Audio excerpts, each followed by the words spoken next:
আর বিয়া শাদী বা অলিমার মধ্যে এত বড় প্যান্ডেল বানাইতে পারে, বিয়া শাদী আমরা প্যান্ডেল কেমন বড় মানে 50-60 হাজার 1 লাখ টাকা প্যান্ডেলও যায়। মানুষ আয়োজন করা হয়েছে 20-30 জন, এরা খালি পানির গ্লাস লইয়া ঘুরতা, এরা চেয়ার টেবুল খালি ঠিক করে দিতা। আরে ভাই চেয়ার টেবুল যে ঠিক করে দিতা, নবী যে চেয়ার টেবুল খাইছুন নিয়মান ফেলে তুমি দেখো, নবী যে চেয়ার টেবুলে বইয়া খাইছুন নিয়মান তুমি দেখো।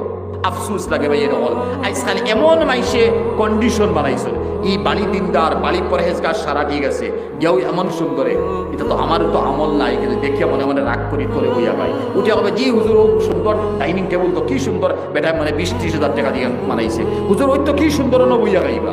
আরে ভাই অন বইয়া খাইয়া এমন আদত আমরার বনে, যেমন এক গুরু মানুষের আদত বনে গেছে, আনা তুকিয়ে নমাজ পড়ো ইতো হইব, বেশ করি সেগরাও মনে হয় বাফর ঠ্যাং লাগাই দেবো এটা ঠিক আছে না। এখন আনা তো কে নমাজ পড়বো, আমিও তোমাকে থই আর আনা তো কি নমাজ হইব, আনা তো কি নমাজ হইব।